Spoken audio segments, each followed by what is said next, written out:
చాలా పోయా నాతో పాటు వచ్చాయనేమో ఫోన్ చేస్తే నాకు 4 చోట్ల పని అప్పగించారు. ఇవాళ నాగారం ప్రభుత్వాలు ఇవ్వాలి ఫోన్ చేసి, తర్వాత వెంటనే మరి ఎవరది నిన్ను జల్లు వెళ్ళాలి, తర్వాత మళ్ళా ఇక్కడ రావాలి. ఎట్లా ఆయన ఫోన్ చేస్తేనేమో వెంకయ్య బ్రదర్స్ ఫోన్ చేస్తేనేమో అన్న నేను రావట్లేదు అన్నాడు. ఏం చేయాలి? ప్రభా నీవే సహాయం చేయాలి. సహాయకుడు ఆయనే, మన పక్షాన ఉండేవాడు ఆయనే. దేవుడు నాకు అప్పగించిన గొప్ప భాగ్యం. సంఘం నడిపించటం, సువార్త ప్రకటించటం, బిడ్డలందరి కోసం ప్రార్థన చేయటం గొప్ప భాగ్యం అని నేను ఫీల్ అవుతూ ఉంటాను. ఇప్పుడు గొప్ప ధన్యత నాకు యేసయ్య పని చేయటం నాకు ధన్యత. మరి ఎట్లా? ధైర్యం ఇచ్చేది ఆయనే, అంతే కదా. ధైర్యం ఇచ్చేది ప్రభు మాత్రమే, సహాయం చేయవాడు ఆయనే. వెంటనే ఫోన్ చేస్తే వెంటనే వెళ్ళాను. నాగారంలో ప్రభు బల ఆరాధన చేశాను, ఇచ్చాను. మళ్ళీ వెంటనే నిన్నుజాలు వెళ్ళాను. నిన్నుజాలు వాకింగ్ చెప్తుంటే నాకు తెలుసు దేవతల గారు ఫోన్ చేస్తాడు. ఖచ్చితంగా ఫోన్ చేస్తాను, నాకు తెలుసు. అక్కడేమో సిగ్నల్ అందదు. ఏ సిగ్నల్ మాట్లాడదామంటే సిగ్నల్ అయ్యే అందదు అసలు. అక్కడ ఏం చేద్దాం? ఆన్ చేసి ఎట్లాగో ఫోన్ వచ్చింది, లేకపోతే this customer is out of coverage area అంటది. దాంట్లో అవుట్ ఆఫ్ కవరేజ్ సిగ్నల్ పనిచేయవు, అంతే కదా. అయినా దేవుడి దయ వల్ల సిగ్నల్ పనిచేస్తే ఆయన ఫోన్ చేశాడు, నేను ఆన్ చేస్తే ఆ మాట్లాడినాడు, కూర్చున్నారు అడుగుతాడు, అడిగితే అంటాడు నీ మాట నేను అందుకని కట్టేశాడు అన్నాడు. సరే, ఏదైనప్పటికీ దేవుడు పని అప్పగించాడు. నీరసంలో కూడా దేవుడు సహాయం చేశాడు, అంతే కదా. ప్రార్థన చేస్తున్నప్పుడు ప్రభా నాకు ధైర్యం దయచేయి. ధైర్యం చెడిన వారికి, సహాయం లేని వారికి సహాయం చేసేవాడు ప్రభు మాత్రమే, అంతే కదా. కనుక ఈరోజు కొన్ని విషయాలు బైబిల్ గ్రంథంలో నుంచి మనం నేర్చుకుందాం. పరిశుద్ధ గ్రంథంలో నుంచి కొన్ని మాటలను మనం జ్ఞాపకం చేసుకుందాం. ఎఫెసీ పత్రిక 5వ అధ్యాయము 15-16 వచనాలు. ఎఫెసీ పత్రిక 5వ అధ్యాయము 15-16 వచనాల్లో రాయబడిన మాటలు నేను చదువుతున్నాను, జాగ్రత్తగా ఆలకించండి. దినములు చెడ్డవి గనుక మీరు సమయమును పోనీయక సద్వినియోగం చేసుకొనొచ్చు. అజ్ఞానులే కాక జ్ఞానుల వలె నడుచుకున్నట్లు జాగ్రత్తగా చూచుకునడి. మరలా చదువుతున్నాను. దినములు చెడ్డవి గనుక మీరు సమయమును పోనీయక సద్వినియోగం చేసుకొనొచ్చు. అజ్ఞానుల వలె కాక జ్ఞానుల వలె నడుచుకున్నట్లు జాగ్రత్తగా చూచుకునడి. ప్రకటన గ్రంథంలో 1వ అధ్యాయం 3వ వచనం రాయబడిన మాట చదువుతున్నాను. సమయము సమీపించినది గనుక ఈ ప్రవచన వాక్యము చదువువాడును, వాటిని విని ఇందులో వ్రాయబడిన సంగతులను గైకుని వాడును ధన్యులు. సమయము సమీపించిందంట. వినండి, అందరూ జాగ్రత్తగా ఆలకించండి. సమయము సమీపించింది కాబట్టి సమయమును పోనీయక మనం వినియోగించుకోవాలి. ఈ దినములు ప్రభు జ్ఞాపకం చేస్తున్నాడు. ఈ రోజులు ఎట్లా ఉన్నాయంటే చెడ్డవి అన్నాడు ప్రభు. చెప్పండి, ఎట్లా ఉన్నాయంట? రోజులు చెడ్డవి, బహు చెడ్డగా ఉన్నవి. ఎవరిని నమ్మాలో ఎవరిని నమ్మకూడదో అర్థం కాని పరిస్థితి, అంతే కదా.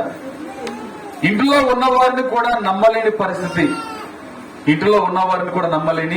పరిస్థితి. ఒక స్టూడెంట్ ఉన్నాడు నాకు. వాళ్ళ నాన్న బర్రెలు అమ్మాడంట, గేదెల్ని అమ్మాడు. గేదెలను అమ్మితే వాడేం చేశాడు? గేదెలు అమ్మిన తర్వాత ఈయనేమో అరక్కి వెళ్ళాడు. ఎక్కడికి వెళ్ళాడమ్మా? అరక్కెళ్ళి అమ్మిన తర్వాత డబ్బులు తెచ్చారు. 70,000 80,000 తీసుకొచ్చారు. ఫోన్ చేసిన తర్వాత మేము డబ్బులు తీసుకొచ్చాం, బరిగొడ్లకి డబ్బులు తీసుకొచ్చాం, డబ్బులు ఎవరికి ఇవ్వాలి అని అంటే మా అబ్బాయి ఉన్నాడుగా, మా అబ్బాయికి ఇమ్మన్నాడు. మా అబ్బాయికి నేను రాట కుదరదు, పనిలో ఉన్నాను అన్నాడు. పనిలో ఉంటే సరే సొంత అబ్బాయిగా అని చెప్పేసి అబ్బాయికి ఇస్తే అబ్బాయి తీసుకుని ఎక్కడో పెట్టేశాడు. ఎక్కడ పెట్టాడో తెలియదు. అలానూ చదువుతుంటే చెప్పట్లా. ఎన్ని సంవత్సరాలు? 16 సంవత్సరాలు 17 సంవత్సరాల పిల్లగాడికి. ఎన్ని సంవత్సరాలమ్మా? 16 17 సంవత్సరాలు. ఇంటర్మీడియట్ చదువుతున్నాడు ఆ స్టూడెంటే. వాడు చెప్పట్లేదు. వాళ్ళ నాన్న నెత్తి నోరు కొట్టుకుంటున్నాడు. ఎట్లాగా 70,000 80,000 ఎక్కడ దాచాడో తెలియదు, ఎక్కడ పెట్టాడో తెలియదు. అంతకుముందు వాడు వికారాబాద్ పారిపోయాడు. హైదరాబాద్ జన్మం బండెక్కి హైదరాబాద్ వెళ్ళి వికారాబాద్ వెళ్ళి ఎక్కడో ఉంటే పోలీసులను పట్టుకుని ఫోన్ ట్రాక్ చేసి ఒక 25,000 రూపాయలు పట్టుకుని వెళ్ళి తీసుకొచ్చేసరికి నాన్నకి తల ప్రాణం తోకొచ్చి 40,000 రూపాయలు అయినాయి అంట. అలాంటి వాడికి మా అబ్బాయికి ఇవ్వండి అని చెప్పాడు. అలాంటి ప్రవర్తన కలిగినటువంటి అబ్బాయికి మా అబ్బాయి ఇంటికాడే ఉన్నాడులే, డబ్బులు ఇచ్చి వెళ్ళండి, వీడు మామూలుడా ఎక్కడో పెట్టేసి చెప్పట్లా, నోరు మెదట్లా. అరే ఎక్కడున్నాయిరా, ఎక్కడున్నాయి, ఎక్కడున్నాయి, ఏం చెప్తాడు? చెడిపోయిన బ్యాచ్ అంతే కదా. తల్లిదండ్రులకు గౌరవిస్తుంటే, తల్లిదండ్రులు ప్రేమ చూపిస్తుంటే ఈ చెడిపోయిన బ్యాచ్ ఏం చేస్తుంది? ఆ ప్రేమకు ప్రతిస్పందన లేదు. తల్లిదండ్రులు కదా, గంజాయి బ్యాచ్ బాగా పెరిగిపోయింది. గంజాయి, కొకైన్, హెరాయిన్, సిగరెట్లు, మందు, అబ్బో విచ్చలవిడిగా తిరుగుతూ ఉన్నారు. తర్వాత ఎట్లా వచ్చినాయి డబ్బులు అంటే, ఆ ఫ్రెండ్ నాకు చెప్తున్నాడు, వాడి ఫ్రెండ్ నాకు చెప్తున్నాడు, సార్ ఇటు చేశాడు సార్ ఇడు.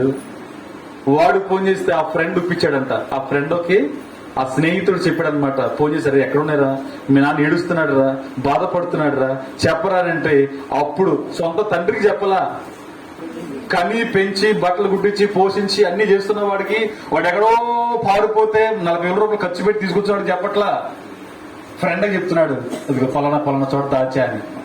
అమ్మాయి దాచాడు, లేకపోతే ఎవరైనా పెట్టినా, లేకపోతే ఎవరికి ఇచ్చేసినా, లేకపోతే గంజాయి మూతలో ఉండి ఎక్కడ పడేసుకున్నా ఎవరికి పోతే 70,000 రూపాయలు నాశనం కదా. అట్లాంటి వారు ఉన్నారు. దినములు చెడ్డవి. ఎట్లా ఉన్నాయమ్మ రోజులు? దినాలు చెడ్డవి. మన ఊరు పక్కనే దూలిపాలెం మొన్న చిన్న 3 పిల్లలు, ఇంటర్మీడియట్ చదువుకునే పిల్లలు, ఇంటర్మీడియట్ చదివే పిల్లలు వచ్చి ఒక వ్యక్తిని, లేకపోతే తన తల్లి కొడుకుని ఇద్దరిని చంపేశారు. కత్తి తీసుకొచ్చి బావా అనుకుంటూ వెళ్ళాడంట. ఏంటి బామరిది అనుకుంటూ వస్తే తీసి ఇట్లా అన్నాడు, అంతే తెగి పడింది. అడ్డొచ్చిన తల్లిని కూడా చంపారు.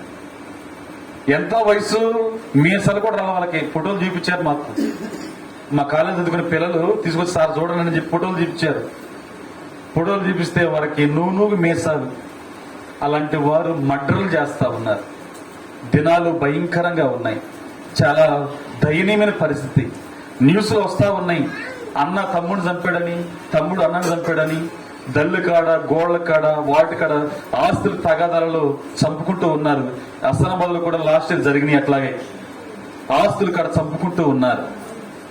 అందుకని ప్రభు ఏమంటున్నాడు? దినములు చెడ్డవి, దినములు చెడ్డవని ఎవరికి జ్ఞాపం చేస్తున్నాడు తెలుసా?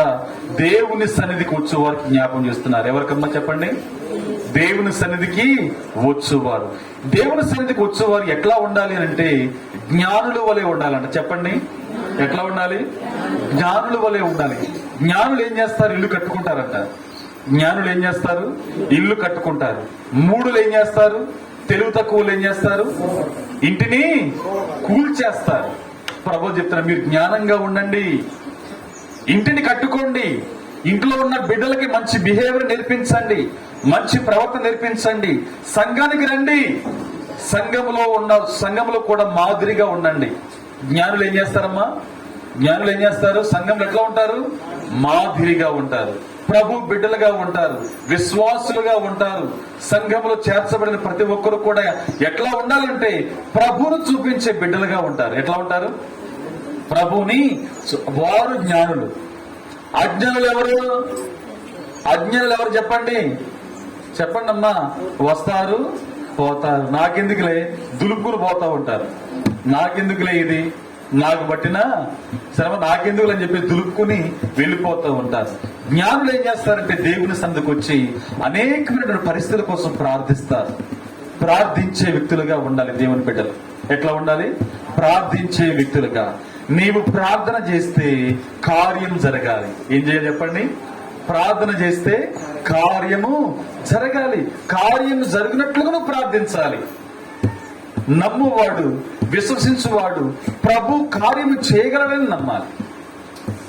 ప్రభు యొద్దకు వచ్చేవాడు తన్ను ప్రేమించు వారి కొరకు, అంటే ప్రభు అనేకమైనటువంటి గొప్ప కార్యాలు చేస్తాడని నమ్మాలి. యేసయ్య కొరకు నేను నిలబడాలని నమ్మాలి.